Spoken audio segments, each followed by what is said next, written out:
નમસ્કાર વિદ્યાર્થી મિત્રો, આજે આપણે એક નવા ચેપ્ટરથી આ લેક્ચરની શરૂઆત કરવાની છે. છેલ્લા લેક્ચરની અંદર આપણે વનસ્પતિ સૃષ્ટિ જે છે એના વિશે ડિટેલમાં એ ચેપ્ટર પૂરું કર્યું. હવે આપણે જે ચેપ્ટર નંબર 4 છે પ્રાણી સૃષ્ટિ એનિમલ કિંગડમ, એના વિશે આ ચેપ્ટરની અંદર જોવાનું છે. ઓકે, સૌથી પહેલાં કે આપણે આ ચેપ્ટરની અંદર કયા ટૉપિકનો અભ્યાસ કરવાનો છે. ઓકે, તો તમે જો પૃથ્વી ઉપર જે જીવંત સજીવો છે એની અંદર ફૂગ હોય, વનસ્પતિઓ છે, પ્રાણીઓ છે, એમ ઘણા બધા બેક્ટેરિયા છે, ઘણા બધા સજીવો અસ્તિત્વ ધરાવે છે. ઓકે, એમાંથી તમે જે પ્રાણીઓ જે છે એને તમે જોયા હશે અને ઘણા ડિટેલમાં પણ તમે જાણતા હશો. ઓકે, હવે આપણે જે અમુક પ્રાણીઓ જોયા છે, અમુક હજુ જોયા પણ નથી, પણ ઘણા એવા સજીવો છે જે દરિયાઈ સજીવો છે. ઓકે, કારણ કે આપણે જે પૃથ્વી ઉપર 70% ભાગ શું છે એ પાણીનો છે, બરાબર છે. તો એની અંદર એ અસંખ્ય પ્રકારના વિવિધતા ધરાવતા બધા અલગ અલગ સજીવો રહેતા હોય છે. તો આપણે એમના વિશે પણ માહિતી પ્રાપ્ત કરવાની છે. બાકી આપણને અમુક બેઝિક જે તમને ખ્યાલ છે, જેમ કે વિહગ એટલે પક્ષીઓ છે, સરીસૃપ જે છે એની અંદર જે સાપ ને એ બધા આવતા હોય, મગર છે, ઉભયજીવી છે તો કે એની અંદર દેડકો છે, સસ્તન પ્રાણીઓ છે તો કે એની અંદર કે મનુષ્યનો સમાવેશ થાય છે. ઓકે, મત્સ્ય માછલીઓ છે એની અંદર કાસ્તી મત્સ્ય હોય, અસ્થિ મત્સ્ય છે. ઓકે, પછી બધા કીટકો છે તો કે સંધિપાદની અંદર આવે.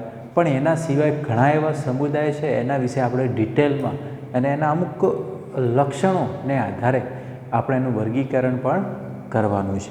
ઓકે, તો સૌથી પહેલું કે આપણે આ ચેપ્ટરની અંદર જે પ્રાણી સૃષ્ટિ જે છે એના અલગ અલગ સમુદાયો વિશે અભ્યાસ કરવાનો છે, પહેલો પોઈન્ટ. ઓકે, હવે એ અભ્યાસ કરતાં પહેલાં આપણે જે પ્રાણી સૃષ્ટિ જે છે એનું જે વર્ગીકરણ આપવામાં આવેલું છે. ઓકે, તો અમુક લક્ષણોના આધારે એનું વર્ગીકરણ આપવામાં આવેલું હોય તો વન બાય વન આપણે એ સૌથી પહેલાં જોવાનું છે. ઓકે, અહીંયા આપણે એક વર્ગીકરણ લખેલું છે, બરાબર, અમુક બેઝિક ઇન્ફોર્મેશનના આધારે. એની અંદર તમે જોશો તો આપણે સૌથી પહેલાં જે પણ સૃષ્ટિ છે પ્રાણી સૃષ્ટિ, કઈ સૃષ્ટિ છે? પ્રાણી સૃષ્ટિ. એની અંદર આપણે બહુકોષીય સજીવો વિશે જોવાનું છે. કેવા સજીવો વિશે? બહુકોષીય. ઓકે, આપણે એક કોષી પ્રાણી સમુદાય વિશે તો જોઈ ગયા, બરાબર. એમાં આપણે જે પ્રોટિસ્ટાની અંદર અમુક જે પ્રજીવ સમુદાય જે છે એના વિશે આપણે અભ્યાસ કર્યો. ઓકે, પ્રોટિસ્ટા સૃષ્ટિ આપણે આખી જોઈ. એની અંદરથી અમુક જે છે એ તમને ખ્યાલ છે પ્રજીવ સમુદાય, બરાબર. તો આપણે જે પ્રાણી સૃષ્ટિ જે છે એના પૂર્વજો પણ કહેવાય. એની અંદરથી આ બધા બહુકોષીય પ્રાણીઓ અસ્તિત્વમાં આવેલા છે. એ આદિ જીવ છે પ્રાણી સૃષ્ટિના. કોના? પ્રાણી સૃષ્ટિના. ઓકે, તો આપણે એક કોષી વિશે તો નહીં, પણ અત્યારે અહીંયા બહુકોષીય સજીવો વિશે ભણવાનું છે. ઓકે, સૌથી પહેલું જેટલા પણ પ્રાણીઓ છે, બરાબર, એટલે કે પ્રાણી સૃષ્ટિના જેટલા પણ સમુદાય છે. ઓકે, હવે સમુદાય કેટલા છે એની પહેલાં વાત કરતીએ તો એક છે સછિદ્ર સમુદાય, બરાબર. અત્યારે આપણે ખાલી નામથી રૂબરૂ થઈશું. સછિદ્ર સમુદાય છે, કોષ્ટાંત્રી સમુદાય છે જેને દંશકો કહેવાય, કંકતધર એ પણ એક સમુદાય છે, પૃથુકૃમિ છે, સૂત્રકૃમિ છે, એ પણ એક અલગ અલગ સમુદાય છે. એના સિવાય બીજા સમુદાયના નામ લખીએ તો કે ભાઈ નુપુરક સમુદાય છે, સંધિપાદ સમુદાય છે, મૃદુકાય સમુદાય છે. ઓકે, એના સિવાય જે શૂળ ત્વચી સમુદાય છે, સામી મેરુદંડી એક સમુદાય છે અને મેરુદંડી સમુદાય છે. એટલે ટોટલ સમુદાય કેટલા થયા? 1 2 3 4 5 6 7 8 9 10 અને 11. ઓકે, એક પ્રજીવ સમુદાય છે પણ આપણે એને એક કોષીની અંદર અભ્યાસ કરે. તો આ ચેપ્ટરની અંદર ટોટલ આપણે કેટલા સમુદાયોનો અભ્યાસ કરવાનો છે? તો ટોટલ આપણે અહીંયા 11 અલગ અલગ સમુદાયનો અભ્યાસ કરવાનો છે. તો આ જે 11 અલગ અલગ સમુદાય છે, બરાબર, એમાં સૌથી પહેલું એની અંદર આયોજનનું સ્તર જોઈએ. શું જોઈએ? આયોજનનું સ્તર. ઓકે, એટલે અહીંયા એક વસ્તુ ફિક્સ થઈ ગયું કે આ બધા સજીવો બહુકોષીય છે. કેવા છે? બહુકોષીય. એટલે કોઈ એક જ કોષના તો બનેલા નથી. જેમ અમીબા છે, પેરામીશિયમ છે, આ બધા કેવા છે? એક કોષી છે, બરાબર. પણ અહીંયા એક વસ્તુ ફિક્સ છે, આ બધા કેવા છે? બહુકોષીય છે. કેવા છે? બહુકોષીય. ઓકે, આયોજનના સ્તરના આધારે એમને બે ભાગ પાડી દીધા: કોષીય સ્તર અને પેશી અંગ અથવા અંગતંત્ર સ્તર. પેશી અંગ અથવા અંગતંત્ર સ્તર. ઓકે, સૌથી પહેલું કોષીય સ્તર એટલે શું? હવે આની અંદર કેવું હોય કે સજીવ તો બહુકોષી છે, પરંતુ એમાંથી પેશી બનતી નથી. એમાંથી પેશી બનતી નથી. બાકી નોર્મલી કેવું હોય કે કોષો હોય તો એ બધું ભેગું થઈ એક જ પ્રકારના કોષો જે છે ભેગા થઈને શું બનાવે? પેશી, બરાબર. એટલે આ જે સજીવ છે કયો? સછિદ્ર, બરાબર. આને જે છે કે અહીંયા લાગુ પડશે. સછિદ્ર સમુદાય જે પ્રાણીઓ જે છે એ બહુકોષીય છે, પરંતુ એની અંદર પેશી બનતી નથી. એની અંદર પેશી બનશે નહીં. એટલા માટે એને કોષીય સ્તરનું આયોજન કહેવાય. કેવું કહેવાય? કોષીય સ્તરનું આયોજન. ઓકે, દરેક કોષ જે છે સ્વતંત્ર રીતે કાર્ય કરશે. દરેક કોષ જે છે સ્વતંત્ર રીતે કાર્ય કરશે. ઓકે, આટલું ખ્યાલ આવી ગયો. બીજું, પેશી અંગ અને અંગ સ્તર.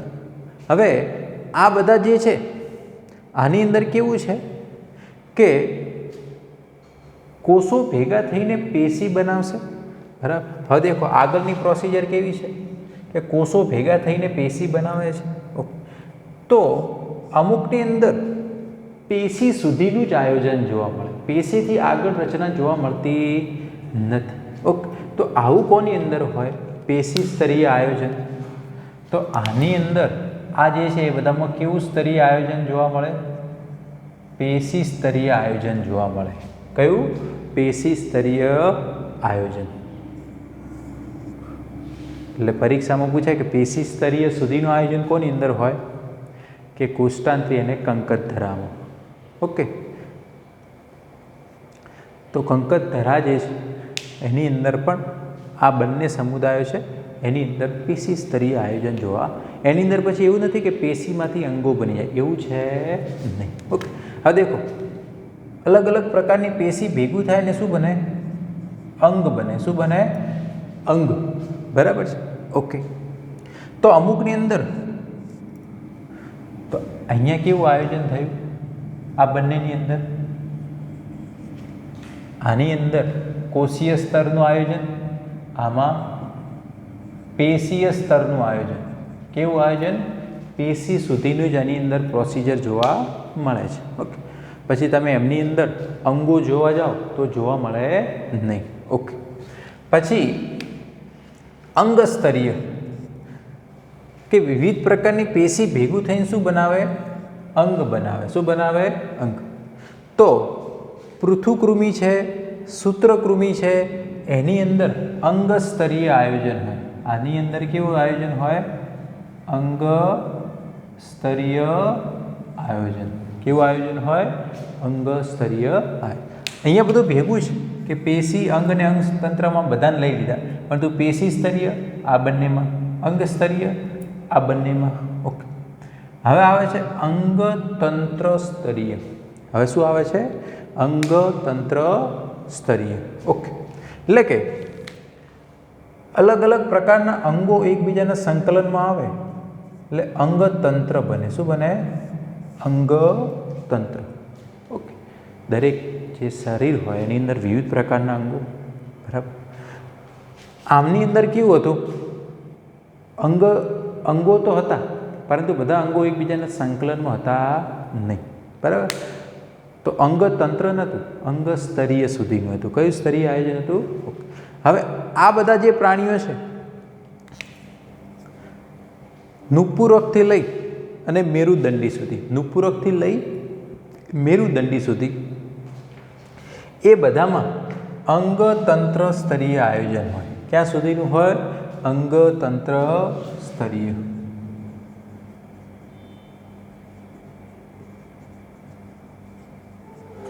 ઓકે, તો સૌથી પહેલો પોઈન્ટ આપણે અહીંયા કવર કર્યો. કયો? આયોજનના સ્તર. શું જોયું? આયોજનના સ્તર. એકદમ ઇઝી કે ભાઈ કોષીય આયોજન, પેશી સ્તરીય આયોજન, અંગ સ્તરીય આયોજન અને અંગ તંત્ર સ્તરીય આયોજન. તો એની અંદર અલગ અલગ સજીવોને તમારે મૂકવાના. તો પરીક્ષામાં પૂછાય આ બધું, તો તમારે ખાસ આટલું તો બેઝિક પહેલાં ધ્યાનમાં રાખવાનું. સમુદાયના નામ પહેલાં મગજની અંદર તમે રાખી દો, પછી તો આપણે શું એક ડિટેલમાં ભણશું એટલે તો તમને યાદ રહેવાના જ છે. ઓકે, ચાલો. હવે આવી ગયા આપણે સમમિતિ. શું જોયું? સમમિતિ. સિમેટ્રી કહેવાય. શું કહેવાય? સિમેટ્રી. ઓકે, સમમિતિ 3 પ્રકારની છે. તમે જોશો, દ્વિપાર્શ્વ સમમિતિ, અરીય સમમિતિ અને અસમમિતિ. ઓકે, દ્વિપાર્શ્વ સમમિતિ, અરીય સમમિતિ અને અસમમિતિ. ઓકે, ચલો. સૌથી પહેલાં આપણે સમમિતિના આધારે એમના ભાગ પાડીએ. સૌથી પહેલાં આપણે એ જોઈએ કે દ્વિપાર્શ્વ સમમિતિ કોને કહેવાય. ઓકે, દ્વિનો મતલબ શું થાય? 2. દ્વિનો મતલબ શું થાય? 2. ઓકે, હવે દ્વિપાર્શ્વ સમમિતિ એટલે કોઈ પણ પ્રાણી હોય એને લંબ અક્ષે કોઈ એક જ રીતે 2 સરખા ભાગમાં વિભાજિત કરી શકાય, એને દ્વિપાર્શ્વ સમમિતિ કહેવાય. શું કહેવામાં આવશે? દ્વિપાર્શ્વ સમમિતિ. ઓકે, કોઈ પણ જે પ્રાણી હોય, બરાબર છે, એને મધ્ય અક્ષ પર કોઈ એક જ ધરીથી 2 સરખા ડાબા અથવા જમણા ભાગમાં વિભાજિત કરાય, એને આપણે ગણીશું દ્વિપાર્શ્વ સમમિતિ. ઓકે, ચલો.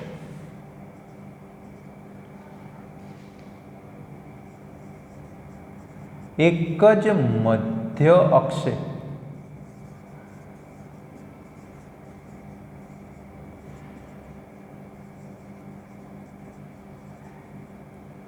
ડાબા ભાગમાં વિભાજિત કરી શકાય, એને કહેવામાં આવશે દ્વિપાર્શ્વ સમમિતિ. ચલો, આપણે એક સિમ્પલ ઉદાહરણ લઈએ. તો સૌથી પહેલાં દ્વિપાર્શ્વ સમમિતિ કોની હોય? તો પૃથુકૃમિથી લઈ અને મેરુદંડી સુધીના પ્રાણીઓ છે, બરાબર, એમની સમમિતિ કેવી જોવા મળે છે? દ્વિપાર્શ્વ સમમિતિ. કેવી સમમિતિ? તો પહેલાં એટલું તો તમારે ધ્યાનમાં રાખી લેવાનું. ઓકે, કે આવા પ્રકારની સમમિતિ કોની અંદર જોવા મળે છે? દ્વિપાર્શ્વ ને અહીંયાથી અહીંયા સુધી. ઓકે, સિમ્પલ આપણે એક ઉદાહરણ લઈએ. ધારો કે આ કોઈ એક પતંગિયું છે, બરાબર, આ એની પાંખો છે. ઓકે, ચાલો. ઓકે, તો આ પતંગિયું છે, બરાબર, એ આર્યું સંધિપાતની અંદર આવે. કોની અંદર આવે? સંધિપાત સમુદાયની અંદર આવે. હવે આ પ્રાણી છે, એને આપણે ધારો કે અહીંયા સેન્ટરથી ડિવાઈડ કરીએ તો જમણા અને ડાબા ભાગમાં 2 સરખી રીતે વિભાજિત થાય છે. તો આ પ્રકારના પ્રાણી છે, એની સમમિતિ કેવી હોય? દ્વિપાર્શ્વ કહેવાય. કેવી કહેવાય? દ્વિપાર્શ્વ. પછી તમે અહીંયાથી તમે ડિવાઈડ કરો તો એ સરખા ભાગમાં વિભાજિત થાય નહીં, કોઈ પણ એક અક્ષમાંથી જ, બરાબર. પછી તમે ધારો કે આ રીતે સેન્ટરમાંથી ડિવાઈડ કરો તો પણ કોઈ પણ એક જ લંબ અક્ષે એ સરખા ભાગમાં વિભાજિત થાય, બરાબર. ઘણા બધા લંબ અક્ષ છે, તમે એને લેવા જાઓ તો એ ડિવાઈડ થાય નહીં. ઓકે, લંબ અક્ષની વાત છે. કોની વાત છે? લંબ અક્ષ. ઓકે, તો આવા પ્રકારની સમમિતિ આમની અંદર જોવા. આપણી સમમિતિ પણ કેવું, આપણે પણ લંબ અક્ષે બે સરખા ભાગમાં વિભાજિત થઈ શકાય. ઓકે, ચાલો, તો દ્વિપાર્શ્વ સમમિતિ. હવે આગળ જોઈએ તો એ કોની અંદર જોવા મળે એ પણ આપણે ઉદાહરણ જોઈ લીધું. ચલો, હવે અરીય સમમિતિ.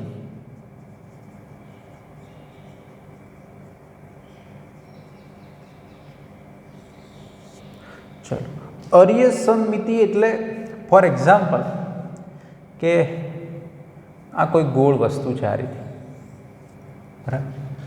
આપણે એના સરખા ભાગ કરવા હોય તો ધારો કે આપણે આ રીતે કરી શકાય, આ રીતે કરી શકાય, આ રીતે પણ કરી શકાય, આ રીતે પણ થઈ શકે, બરાબર. તો એ ઘણી રીતે એના સરખા ભાગ થઈ શકે છે. તો અરીય સમમિતિ એટલે કે એની અંદર પ્રાણી શરીરના મધ્ય અક્ષમાંથી પસાર થતી ધરી સજીવને બે સરખા ભાગમાં, ઓકે, મધ્ય ભાગમાંથી પસાર કરવાની. કયા ભાગમાંથી? ઓકે, અને એ પ્રાણી શરીરને સરખા ભાગમાં વિભાજિત કરે. પહેલાં કેવું હતું, કોઈ પણ એક લંબ અક્ષ.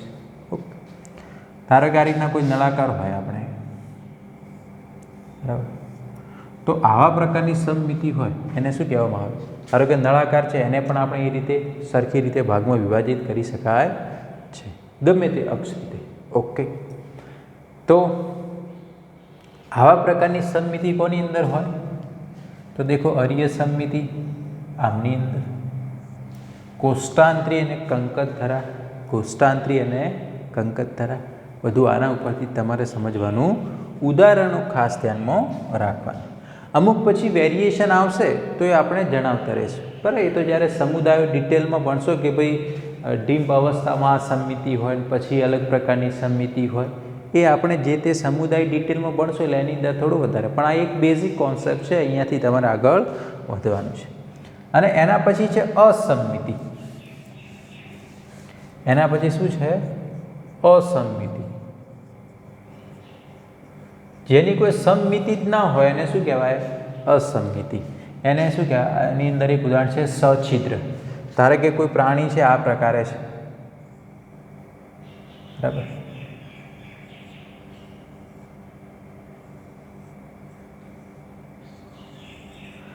આજે સછિદ્ર સમુદાયના પ્રાણીઓ આવી રીતે, આવા પ્રાણીને તમે કઈ રીતે એને સમમિતિના આધારે તમે આને દ્વિપાર્શ્વ મૂકી શકો? ના મૂકી શકાય. પછી અરીય સમમિતિ મૂકી શકાય? ના મૂકી શકાય. એને આપણે અસમમિતિમાં મૂકવા પડે, બરાબર છે. તો જેમ કે સછિદ્ર સમુદાયના પ્રાણીઓ છે એ શેમાં આવશે? ઓકે, ચલો. એટલે કે મધ્ય અક્ષમાંથી પસાર થતી જે છે એ ધરી પ્રાણી શરીરને સરખા ભાગોમાં વિભાજિત ના કરે તો એને શું કહેવામાં આવે? અસમમિતિ. ઓકે, સરખા ભાગમાં વિભાજિત કરી નાખે તો શું કહેવાય? અરીય સમમિતિ. અને બીજું કે ખાસ કરીને જેની અંદર ખાલી મધ્ય અક્ષ પર કોઈ એક જ ધરીથી આ પ્રકારની પ્રોસિજર થતી હોય તો એને શું કહેવાય? દ્વિપાર્શ્વ સમમિતિ. ઓકે, પ્રાણી શરીરના મધ્યમાંથી પસાર થતી કોઈ ધરી હોય એને સરખા ભાગમાં વિભાજિત ના કરી શકે, અસમમિતિ. મધ્યમાંથી પસાર થતી કોઈ રેખા હોય એને સરખા ભાગમાં વિભાજિત કરી દે, અરીય સમમિતિ. અને કોઈ પણ લંબ અક્ષે એક જ રીતે વિભાજિત થાય જમણા ડાબા ભાગમાં તો દ્વિપાર્શ્વ. ઓકે, હવે અરીય સમમિતિની અંદર એક સ્થૂળ ત્વચી પણ આવે. એ કયું આવે છે?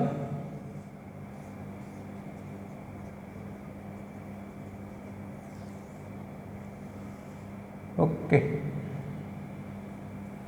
સ્થૂળ ત્વચી જે છે અરીય સમમિતિમાં આવે છે. શેમાં આવે છે? પણ આની અંદર પણ જ્યારે આ પ્રાણીઓ ડિમ્પ અવસ્થામાં હોય ત્યારે પાછળ દ્વિપાર્શ્વ સમમિતિ છે. એટલે અહીંયા એવું લખેલું છે. બરાબર છે. પણ પુખ્ત પ્રાણી હોય એ પાછું અરીય સમમિતિ હોય. કેવું હોય? અરીય સમમિતિ. ઓકે, એટલે આમાં બે વેરિએશન જોવા મળે છે, એટલે આવું લખેલું છે. પણ તમે બુકની અંદર જોશો તો આ સમુદાય અને આ ત્રણને સાથે મૂકેલા હશે. ઓકે, પણ એના વેરિયન્ટ છે. ઓકે, ચલો તો ભાઈ સમમિતિ વિશે તમને ખ્યાલ આવી ગયો હશે. તો બેઝિક જે ક્લાસિફિકેશન છે એનાથી જ તમારે ધીરે ધીરે આગળ શીખતા રહેવાનું છે. ચલો હવે આપણે આગળ જોઈએ.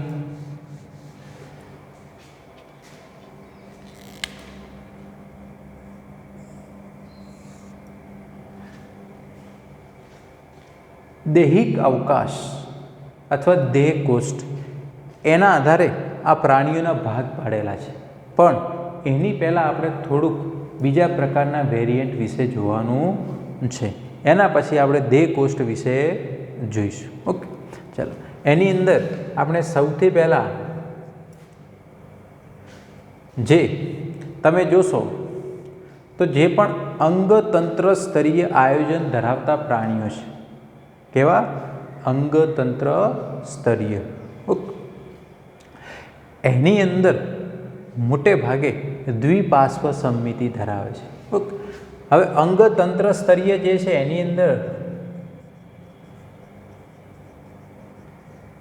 જે પણ પ્રાણીઓ આવે છે એટલે કે ઘણા બધા અંગો ભેગા થઈ અને એનું સંયોજન થાય એટલે અંગતંત્ર બને. શું બને? અંગતંત્ર.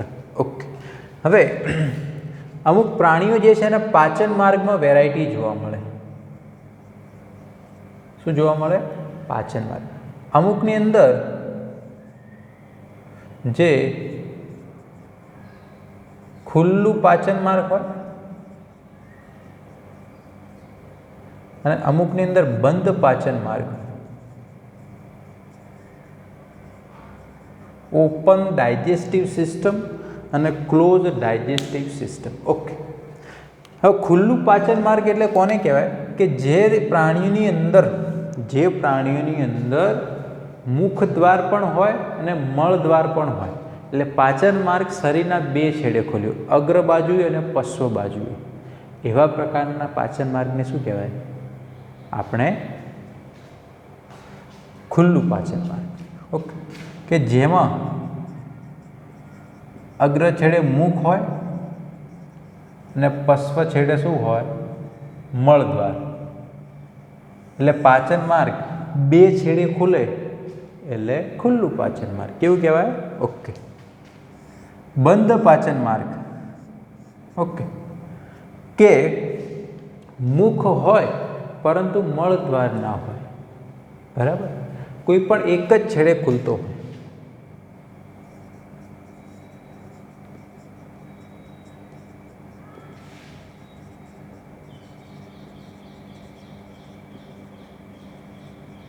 ઓકે, તો આવા પ્રકારના પાચન માર્ગને આપણે શું કહીશું?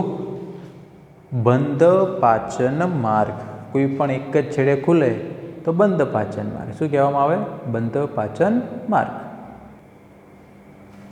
ઓકે, સોરી, અહીંયા આપણે લખશું સંપૂર્ણ પાચન માર્ગ. મુખ દ્વારે હોય મળદ્વાર, આને કહીશું. કોઈ પણ એક છેડે ખુલે તો અપૂર્ણ, બંને છેડે ખોલે તો સંપૂર્ણ. ઓકે, આટલી વાત ક્લિયર? ચાલો, તો અપૂર્ણ પાચન માર્ગ કોની અંદર હોય? તો પૃથુકૃમિ સમુદાયના પ્રાણીઓની અંદર. હવે એ બધું ડિટેલમાં તમારે આવતું જશે. જેમ જેમ તમે સમુદાય ભણશો એટલે પછી તમને એમ કહે કે ભાઈ આની અંદર અપૂર્ણ પાચન માર્ગ છે, આની અંદર સંપૂર્ણ પાચન માર્ગ છે, તો એ તમારે કોન્સેપ્ટ ક્લિયર હોવો. એના જે વર્ડિંગ અત્યારે સમજી છે, એના જે ગુણધર્મો હોય દરેક અલગ અલગ પ્રકારના, એના વિશે અત્યારે આપણે સમજી રહ્યા છીએ. ઓકે, ચાલો હવે કોઈપણની અંદર જ્યારે અંગતંત્ર સ્તરીય આયોજન હોય, બરાબર, તો જેમ કે રુધિર પરિવહન તંત્ર છે, એના બે ભાગ પડે છે. કોના? રુધિર પરિવહન તંત્ર. ઓકે, એના વિશે જોઈએ આપણે. રુધિર પરિવહન તંત્ર. ઓકે, ચાલો. રુધિર પરિવહન તંત્ર બે પ્રકારનું હોય. એક ખુલ્લું પરિવહન તંત્ર અને બીજું છે બંધ પરિવહન તંત્ર. ખુલ્લું પરિવહન તંત્ર અને બંધ ઓપન સર્ક્યુલેટરી સિસ્ટમ ને ક્લોઝ સર્ક્યુલેટરી સિસ્ટમ. ઓકે, હવે ખુલ્લું પરિવહન તંત્ર જે છે એટલે કે એની અંદર હોય શું? આપણે રુધિરની વાત કરીએ છીએ. કોની વાત કરીએ છીએ? રુધિરની અંદર. ઓકે, હવે ધારો કે આ હૃદય છે. હૃદયને આપણે પંપ કહેવાય, કારણ કે રુધિરનું પમ્પિંગ. ઓકે, ચાલો. હવે હૃદય જે છે રુધિરને પમ્પિંગ કરી અને શરીરના ભાગો તરફ મોકલે. કોના તરફ મોકલે? અત્યારે ખુલ્લાની વાત કરીએ છીએ. ઓકે, ધારો કે એને આ શરીરના ભાગો તરફ આ હૃદયને રુધિરને સપ્લાય કર્યું. બરાબર. ઓકે, આ છે રુધિર. અહીંયાથી આ છે રુધિર વાહિનીઓ. આ શું છે? રુધિર વાહિનીઓ. ઓકે, ચાલો. હવે અહીંયા શું થશે કે જે રુધિર વાહિનીઓ રુધિરનો સપ્લાય શરીર તરફ કરે છે. બરાબર. પછી અહીંયાથી આ રુધિર જે છે એના શરીરમાં જશે. ક્યાં જશે? શરીરમાં. ઓકે, અહીંયા એના વિવિધ અંગો હશે. બરાબર. આ રહ્યું આખું કહેવાય રુધિર ગુહા કહેવાય. આને શું કહેવાય? રુધિર ગુહા. આનું અહીંયા વિવિધ સિસ્ટમ આવેલી હશે. ધારો કે બધા અંગો છે અહીંયા, જે પણ પ્રાણી હોય જેમાં ખુલ્લું પરિવહન તંત્ર હોય એની અંદર કેવું હોય? જેમ કે વંદો છે એમાં ખુલ્લું પરિવહન તંત્ર હોય. કેવું હોય? ખુલ્લું. તો વંદાના જે હૃદય છે એના દ્વારા બ્લડ પમ્પિંગ થશે તો શરીરના ભાગો તરફ જશે. ઓકે, તો અહીંયા જે આ રુધિર વાહિનીઓ, જે મેઇન રુધિર વાહિનીઓ છે એ બ્લડ સપ્લાય કરે છે. પછી એ બ્લડ જે છે એ અંગોના ડાયરેક્ટ કોન્ટેક્ટમાં આવી જાય. કારણ કે ધારો કે અહીંયા એનું જે પણ પાચન માર્ગ કે જે પણ હોય અંગો, અહીંયા આજુબાજુ શું છે? રુધિર. શું છે? રુધિર. એટલે બધા અંગો ડાયરેક્ટ કોન્ટેક્ટમાં છે. કેવા છે? Direct contact. આવા પ્રકારનું પરિવહન હોય એને ખુલ્લું પરિવહન તંત્ર કહેવાય. ઓકે, આમાં કેવું છે? ફોર એક્ઝામ્પલ કે ભાઈ જેમ કે એક બીકર છે, એની અંદર બ્લડ છે. ઓકે, તો બીકર એટલે આખું શરીર ગણવાનું. બરાબર. એની અંદર બ્લડ એટલે બધું જે બ્લડ સપ્લાય થયેલું છે એની અંદર બધા અંગો હશે. કેવા છે? બધા. એટલે કોઈ પણ અંગ રુધિરના ડાયરેક્ટ સંપર્કમાં હશે. ઓકે, ધારો કે એનું પાચન માર્ગ કે જે પણ હોય જેનું, તો આજુબાજુ બ્લડ હશે. શું હશે? તો શરીર ગુહા એ જ રુધિર ગુહા તરીકે વર્તે છે. હવે તમે એમ વિચારશો કે આ બ્લડ પાછું કઈ રીતના જાય? બ્લડનું ફ્લો તો કન્ટિન્યુઅસ ચાલુ હોય ને. ઓકે, તો અહીંયા છિદ્રો હોય. અહીંયા શું હોય? છિદ્રો. તે છિદ્રો મારફતે બ્લડ પાછું જાય. છિદ્રો મારફતે બ્લડ પાછું એની અંદર સપ્લાય થશે. ઓકે, ખ્યાલ આવી ગયો? હવે જ્યારે કોઈનું ખુલ્લું પરિવહન તંત્ર હોય બ્લડ, તો એ હંમેશા એમાં દબાણ કેવું હોય? ઓછું હોય. બ્લડનું પ્રેશર કેવું હોય? ઓછું.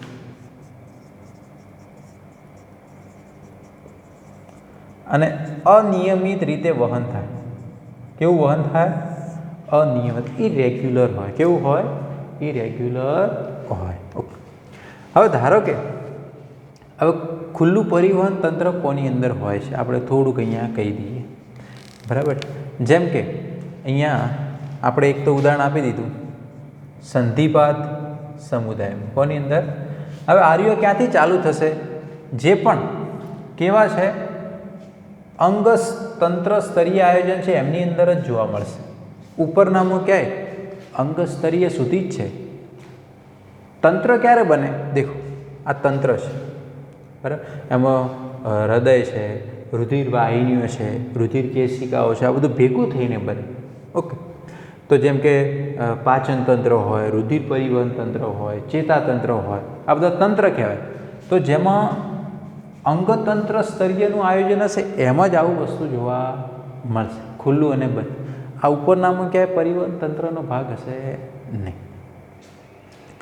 તો સંધિપાત જે છે બરાબર એની અંદર ખુલ્લું પરિવહન તંત્ર છે. પછી મૃદુકાય. મૃદુકાયની અંદર અમુક પ્રાણીઓની અંદર બંધ પરિવહન તંત્ર, અમુકની અંદર ખુલ્લું. બરાબર. મૃદુકાયની અંદર ઓક્ટોપસ આવે છે. બરાબર. એની અંદર બંધ પરિવહન તંત્ર, બાકી બીજા બધામાં જે છે એ ખુલ્લું પરિવહન તંત્ર હોય છે. ઓકે, બાકીનામાં બધામાં ખુલ્લું. હવે બંધ પરિવહન તંત્ર આની અંદર કેવું હોય? આ છે હૃદય. હૃદય જે છે, ચલો આ છે હૃદય જે પંપનું કામ કરે. શું કરે? એ પંપનું કામ કરે. ધારો કે આણે અહીંયાથી આ બાજુ બ્લડ સપ્લાય કર્યું. બરાબર. ધારો કે સૌથી પહેલાં અહીંયા મહાધમનીમાં જાય. શેમાં જાય? ઓકે. મહાધમની જે છે બ્લડને આખા શરીરમાં સપ્લાય કરે.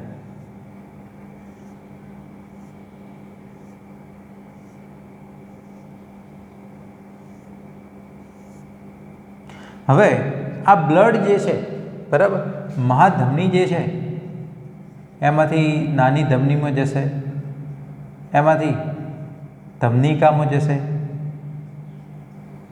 એમાંથી જે રુધિર કેશિકાઓમાં જશે,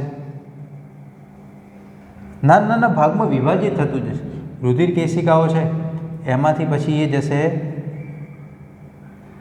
શિરાઓમાં જશે. શિરાઓ જે છે એ રુધિરને ફરી પાછું મહાધમનીમાં લઈ જશે. મહાધમની ફરી પાછું મહાશિરા,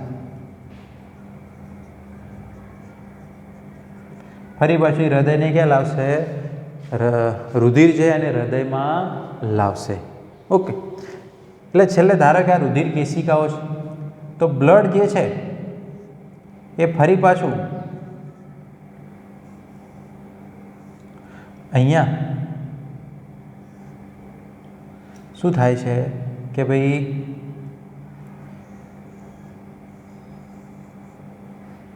આમના દ્વારા સપ્લાય થાય છે ને ફરી પાછું એ શિરા દ્વારા પાછું આવે છે. કોના દ્વારા પાછું આવે છે?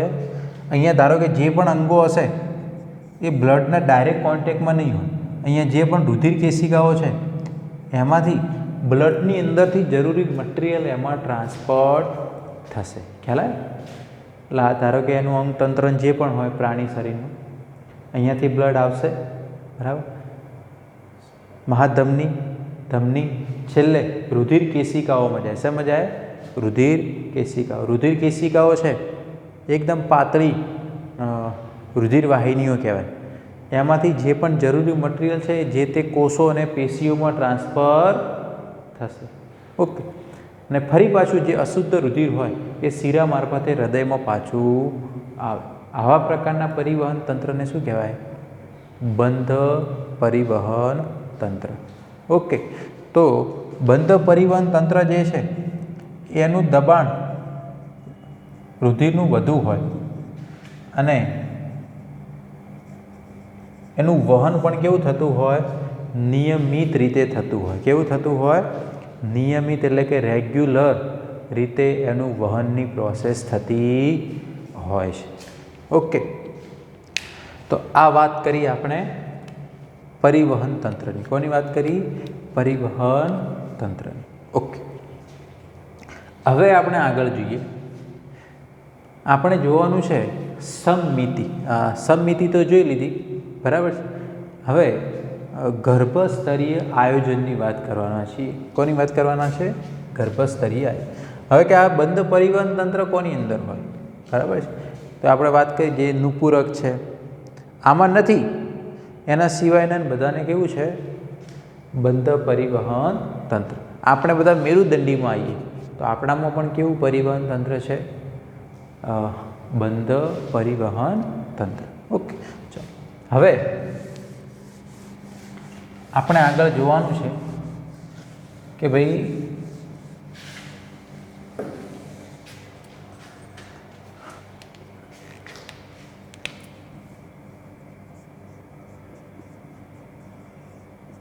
ગર્ભીય સ્તરો. ગર્ભીય સ્તરોની હાજરીના આધારે પ્રાણીઓને બે ભાગમાં વિભાજિત કરવામાં આવે છે. એક છે દ્વિગર્ભસ્તરી અને બીજા પ્રાણીઓ જે છે એને ત્રિગર્ભસ્તરી.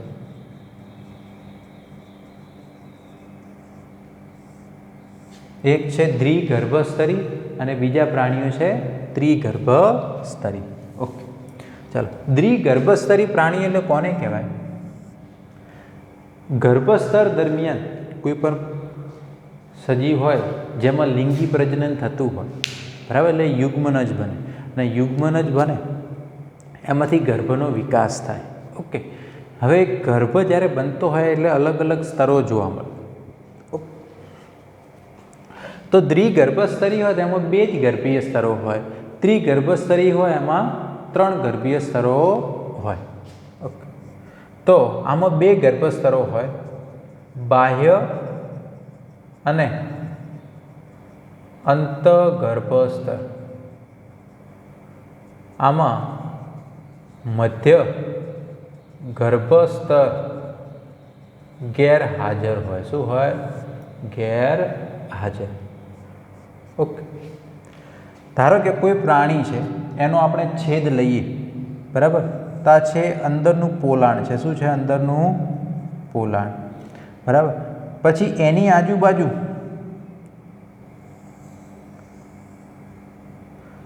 બરાબર, ધારો કે બે સ્તરો હોય. કેટલા સ્તરો હોય? બે. ઓકે, તો આ પોલાણ જે છે ભવિષ્યમાં એની અંદરથી અન્નમાર્ગને બધું બનશે. તો પોલાણ જે છે, ધારો કે આ બાહ્ય ગર્ભસ્તર, બરાબર, આ રહ્યું આ અંતઃગર્ભ. બે જ ગર્ભસ્તરો છે. દરેક ગર્ભસ્તરમાંથી સજીવના વિવિધ ભાગોનું નિર્માણ થાય. સજીવના વિવિધ ભાગોનું નિર્માણ થાય. તો જે આપણે ખાસ કરીને અહીંયા જે સછિદ્ર છે, કોષ્ટાંત્રી છે, કંકતધરા, આ બધા સમુદાયના પ્રાણીઓ છે એ બધા દ્વિગર્ભસ્તરીમાં આવે. કોની અંદર આવશે? દ્વિગર્ભસ્તરીની અંદર સમાવેશ થશે. ઓકે, હવે જે દ્વિગર્ભસ્તરી પ્રાણીઓ છે એમાં મધ્ય ગર્ભસ્તર તો નથી, પરંતુ એની જગ્યાએ મધ્ય શ્લેષ્મ સ્તર હોય. આની જગ્યાએ આપણે શું દેખાડી દઈએ? અહીંયા વચ્ચે એક અલગથી આપણે ધારો કે આ રીતે દર્શાવીએ, બરાબર. બાહ્ય ગર્ભસ્તર, અંતઃગર્ભસ્તર. અહીંયા મધ્ય ગર્ભસ્તર નથી, પરંતુ મધ્ય શ્લેષ્મ સ્તર કહેવાય. એને શું કહેવાય? મધ્ય શ્લેષ્મ સ્તર. ઓકે, ચાલો. એ અકોષીય હોય. કેવું હોય? અકોષીય, કોષો વગરનું છે. એને શ્લેષ્મ સ્તર કહેવાય. શું કહેવામાં આવે? શ્લેષ્મ. ઓકે, હવે ત્રિગર્ભસ્તરી, એની અંદર તમે દેખો, ધારો કે આ વચ્ચેનું પોલાણ છે, શરીર ગુહા. ઓકે, પછી એની ઉપર સૌથી અંદરનું અંતઃગર્ભસ્તર, પછી મધ્ય ગર્ભસ્તર અને સૌથી બહારનું શું છે? બાહ્ય ગર્ભસ્તર. આપણે એને કોષો જે બુકની અંદર દર્શાવે છે અત્યારે દર્શાવતા નથી, બધું ભેગું, પણ એનો કોન્સેપ્ટ ના ખોરવાઈ જાય. આ બાહ્ય ગર્ભસ્તર, પછી મધ્ય ગર્ભસ્તર અને સૌથી અંદરનું અંતઃગર્ભસ્તર. ઓકે, તો જ્યારે ધારો કે આપણી જ વાત કરીએ, આપણો જ્યારે ગ્રોથ થતો હશે ગર્ભીય અવસ્થામાં, તો યુગ્મનજમાંથી જ્યારે વિકાસ થતો હશે એટલે આવા ત્રણ ગર્ભીય સ્તરો બન્યા હશે અને દરેક ગર્ભસ્તરમાંથી અલગ અલગ અંગોનો વિકાસ થયો હશે. બરાબર. તો બાહ્ય, મધ્ય અને અંતઃગર્ભ સ્તર, તો એવા ત્રણ ગર્ભીય સ્તરો હોય તેને શું કહેવાય? ત્રિગર્ભસ્તરી. ઓકે, હવે પૃથુકૃમિથી લઈ અને મેરુદંડી સુધીના બધા પ્રાણીઓ એ ત્રિગર્ભસ્તરીમાં આવે છે. એની અંદર આવશે ત્રિગર્ભસ્તરીની અંદર એમનો સમાવેશ થશે. ઓકે, કોની અંદર સમાવેશ થશે? ત્રિગર્ભસ્તરી. ઓકે, ચલો હવે થોડું આગળ જોઈએ. હવે આપણે આના વિશે જોવાનું છે, દેહકોષ્ઠીય આયોજન વિશે. ઓકે, આ દેહકોષ્ઠ કોને કહેવાય? બરાબર. ઓકે, તો એના વિશે થોડુંક જોઈ લઈએ. દેહકોષ્ઠ જે છે એની પહેલાં વ્યાખ્યા લખી દઈએ કે પાચન માર્ગ અને શરીર દિવાલ. બરાબર, એની વચ્ચે જોવા મળતી હાજરી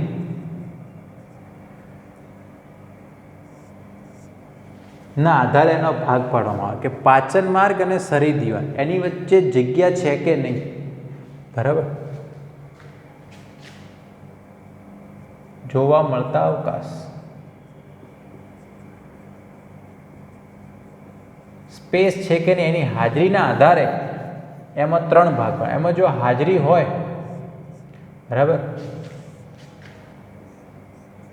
એમાં જો હાજરી હશે, બરાબર, કે પાચન માર્ગ અને શરીર દિવાલ વચ્ચે હાજરી હશે તો એમને દેહકોષ્ઠી કહેવાય. શું કહેવાય? દેહકોષ્ઠી. જો ના હોય તો અદેહકોષ્ઠી. બરાબર, અને એની વચ્ચેનું એવું કે આપણને એવો આભાસ થાય કે ભાઈ હશે પણ એવું હોતું નથી, તેને કૂટ દેહકોષ્ઠી કહેવાય. શું કહેવાય? કૂટ દેહકોષ્ઠી. ઓકે, ચાલો. તો આમાં ગેરહાજર અને એવો આભાસ થાય પણ એકચ્યુઅલી હોતું, આપણે એને સમજવાનો પ્રયત્ન કરીએ. ફોર એક્ઝામ્પલ, કોઈ દેહકોષ્ઠી પ્રાણી છે, એનો મતલબ એના પાચન માર્ગ અને શરીર દિવાલ વચ્ચે શું હશે? જગ્યા હશે. શું હશે? ઓકે, કઈ રીતે? આપણે ત્રિગર્ભસ્તરી પ્રાણીની અંદર શું દર્શાવતા હતા? સૌથી અંદર એનું પોલાણ દર્શાવતા. શું દર્શાવતા હતા? પોલાણ.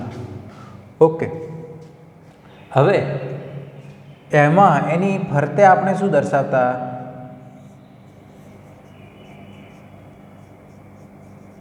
અંતઃગર્ભસ્તર.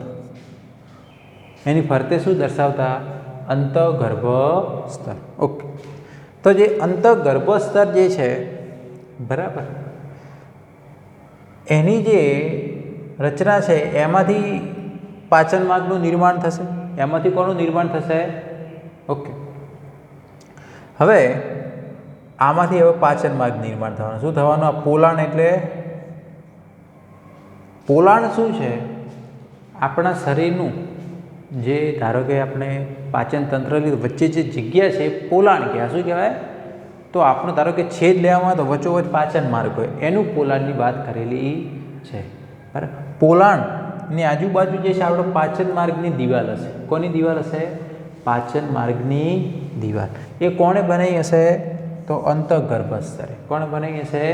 અંતઃગર્ભસ્તર. ઓકે, હવે એની બહારનું જે છે એટલે કે મધ્ય અને બાહ્ય ગર્ભસ્તર એ બધા શરીર દિવાલની રચના કરે. હવે અહીંયા વચ્ચે જો સ્પેસ હોય, વચ્ચે શું હોય? જગ્યા હોય. ધારો કે આર્ય અહીંયા આવી ગયું મધ્ય ગર્ભસ્તર અને આર્ય શું આવી ગયું? બાહ્ય ગર્ભ. આ બાહ્ય ગર્ભસ્તર, આ મધ્ય ગર્ભસ્તર, આર્ય અંતઃગર્ભસ્તર. આ વચ્ચે શું આવ્યું? અવકાશ. એટલે પાચન માર્ગ અને શરીર દિવાલ એમની વચ્ચે જો જગ્યા હોય, અવકાશ, તો એવા પ્રાણીઓને શું કહેવાય? દેહકોષ્ઠી પ્રાણીઓ કહેવાય. શું કહેવાય? દેહકોષ્ઠી. અને જો આ પાચન માર્ગ અને શરીર દિવાલ વચ્ચે જગ્યા ના હોય તો એને શું કહેવાય? અદેહકોષ્ઠી. ઓકે, તો દેહકોષ્ઠી કયા છે? તો સત્ય દેહકોષ્ઠયુક્ત પ્રાણીઓ છે આ દેહકોષ્ઠી પ્રાણીઓ. નુપુરકથી લઈ અને મેરુદંડી સુધીના પ્રાણીઓ કેવા છે? દેહકોષ્ઠી. કે એમની અંદર પાચન માર્ગ અને શરીર દિવાલ વચ્ચે જગ્યા હશે, સ્પેસ હશે. ઓકે. પછી અદેહકોષ્ઠી તો પૃથુકૃમિ. ઓકે, ચલો. એટલે કે એમની અંદર પાચન માર્ગ અને શરીર દિવાલ વચ્ચે જગ્યા હશે નહીં. ઓકે, એટલે કઈ રીતે? આ પોલાણ હશે, આ અંતઃગર્ભસ્તર, આ મધ્ય ગર્ભસ્તર અને આ બાહ્ય ગર્ભસ્તર. બરાબર છે? તો આ અંતઃગર્ભસ્તર છે, આ મધ્ય ગર્ભસ્તર અને આ રહ્યું આ. ક્યાંય પણ તમને ધારો કે જે અંતઃગર્ભસ્તર હશે એમાંથી આ પાચન માર્ગનું બનવાનું. બરાબર? પાચન માર્ગનો અંદરનો ભાગ બનવાનો, અંતઃગર્ભસ્તર બહારના ભાગમાંથી પાચન માર્ગનો બહારનો ભાગ બને છે.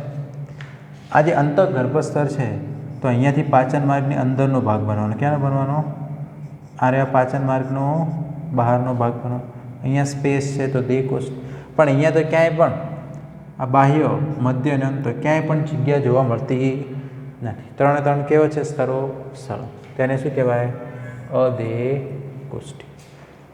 તો એ બધા આવશે પૃથુકૃમિ. કોણ આવશે? પૃથુકૃમિ. અને જો જગ્યા હોય એવો આની અંદર કૂટ દેહકોષ્ઠીમાં શું હોય કે જો છૂટા છવાયા કોષોની હાજરી જોવા મળે. શું જોવા મળે? એટલે આ રીતે આ પોલાણ. બરાબર છે? આ પેલું અંતઃગર્ભસ્તરનું. પછી અહીંયા આપણને એવો આભાસ થાય કે ભાઈ અહીંયા સ્પેસ છે, જગ્યા, પણ અહીંયા છૂટા છવાયા કોષો કોથળીઓ સ્વરૂપે હાજર હોય. બરાબર છે? પછી આ રહ્યો મધ્ય અને આ રહ્યું આ બાહ્ય. ઓકે.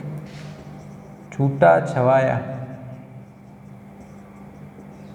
કોષો જે છે કોથળી સ્વરૂપે હાજર. ઓકે. મોટી રસ ધાનીઓ અહીંયા જોવા મળે. ઓકે, એવી રચનાઓ.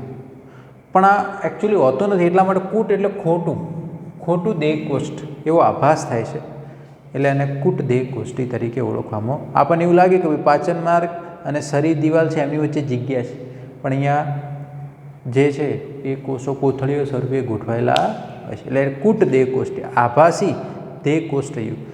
તો એમાં એક જ આવે છે. કોણ? સૂત્રકૃમિ. તમારે અત્યારે ખાલી આમાં કોન્સેપ્ટ ક્લિયર રાખવાનો છે કે ભાઈ અદેહકોષ્ઠી, પાચન માર્ગ શરીર દિવાલ વચ્ચે જગ્યા નથી. દેહકોષ્ઠી, પાચન માર્ગ શરીર દિવાલ વચ્ચે જગ્યા છે. તો કે કયા પ્રાણી આવે? કૂટ દેહકોષ્ઠી. તો કે એની અંદર કોણ આવે? ઓકે. તો જે પણ અંગસ્તરીય આયોજનથી આ પ્રોસેસ ચાલુ થશે. ઓકે. તો આઈ હોપ તમને અહીંયા સુધી ખ્યાલ આવી ગયો હશે. ચલો, હજુ આપણે થોડા અમુક બીજા લક્ષણોનો અભ્યાસ કરીને પછી આપણે 1 by 1 એક એક સમુદાય વિશે જોવાનું છે. ઓકે, ચલો. તો આ બધું બેઝિક છે જે તમને આગળ આ બધું સમુદાયો ભણવામાં સરળતા મળશે આનાથી. ચલો, હવે આપણે જોવાનું છે મેરુદંડ. ઓકે. મેરુદંડ જે છે એના આધારે પ્રાણીઓને 2 ભાગમાં વિભાજિત કરવામાં આવે છે. અમેરુદંડી અને બીજા છે મેરુદંડી. હવે તમને અહીંયા ખ્યાલ તો આવી ગયો હશે. આ મેરુદંડી પ્રાણીઓની વાત કરી છે. એની ઉપરના બધા પ્રાણીઓ છે એ બધા અમેરુદંડી છે. હવે મેરુદંડ શું છે એના વિશે જોઈએ. ઓકે. તો જે વ્યાખ્યા છે કે ભાઈ કેટલાક પ્રાણીઓમાં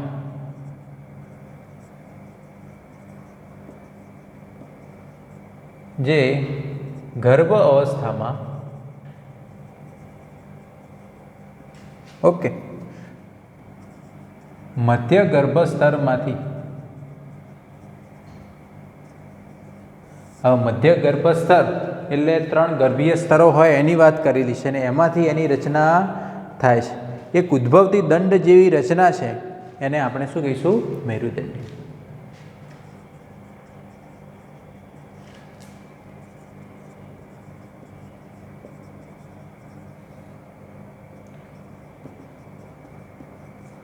તો જે પ્રાણીઓમાં આવું થાય છે બરાબર, એને મેરુદંડી કહેવાય. બરાબર, અને જેની અંદર આવું ના થતું હોય એને શું કહેવાય? દંડી. તો આ બધા પ્રાણીઓમાં આવું થતું નથી એટલે એને અમેરુદંડી કહેવાય. બરાબર છે. તો અમેરુદંડી છે એની અંદર કોનો સમાવેશ થશે કે ભાઈ સછિદ્ર ટુ સામી મેરુદંડી. સછિદ્ર ટુ પહેલાં સામી મેરુદંડીને મેરુદંડી મૂકવામાં આવતો પણ પછી એને અલગ સમુદાય સામી મેરુદંડીમાં મૂકવામાં આવ્યું. ઓકે, તો આટલું ક્લિયર. ચાલો હવે આગળ જોઈએ. ખંડતા. અમુક પ્રાણીઓ હોય એનું શરીર બહારથી અને અંદરના ભાગે સરખા ખંડોમાં વિભાજિત થયેલું હોય એને સમખંડીય ખંડતા કહેવાય. શું કહેવાય? સમખંડીય ખંડતા. ઓકે, જેમ કે ખંડતા નુપુરકમાં જોવા મળે, સંધિપાતમાં જોવા મળે. નુપુરક છે, સંધિપાત છે, એ બધાની અંદર જોવા મળે. ધારો કે અળસિયું છે નુપુરકની અંદર આવે છે. અળસિયાની અંદર જોશો તો પ્રાણી શરીર છે આ રીતના સરખા ખંડોમાં વિભાજિત હોય, બહારની બાજુએથી પણ અને અંદરની બાજુએથી પણ. તો આવા પ્રકારના ગુણધર્મ શું કહેવાય? સમખંડીય ખંડતા. ઓકે, જે નુપુરક અને સંધિપાતની અંદર જોવા મળે છે. ઓકે, તો આ બધું બેઝિક કેરેક્ટર છે, અહીંયા સુધી તમારે ખાસ ધ્યાનમાં રાખવાનું છે. તો આ બધું બેઝિક છે. બરાબર, નેક્સ્ટ લેક્ચરની અંદર આપણે એક એક સમુદાય વિશે ડિટેલમાં જોઈશું. આપણે સછિદ્ર સમુદાયથી સ્ટાર્ટ કરવાનું છે મેરુદંડી સમુદાય સુધી, અને એમાં મેરુદંડી સમુદાય આપણે ડિટેલમાં જોવાનું છે. ઓકે, તો એ વખતે આ બધું આવશે કે ભાઈ આની અંદર કોષીય આયોજન જોવા મળે છે, આની અંદર પેશીય આયોજન જોવા મળે છે, આમાં ખુલ્લું પરિવહન તંત્ર હોય, આમાં બંધ હોય, આ દેહ કોષ્ઠ છે, આ અદેહ કોષ્ઠી છે, આ કૂટદેહ કોષ્ઠી છે, આની અંદર સમખંડીય ખંડતા જોવા મળે, આની અંદર કે ભાઈ દ્વિપાર્શ્વ સમમિતિ છે. તો એ વખતે તમારા મગજની અંદર આ બધા કોન્સેપ્ટ ક્લિયર હોવા જોઈએ. ઓકે, તો આઈ હોપ તમને આ લેક્ચરની અંદર આ બધું ખ્યાલ આવી ગયો હશે. બાકીનું જે છે આપણે નેક્સ્ટ લેક્ચરની અંદર જોઈશું. Thank you.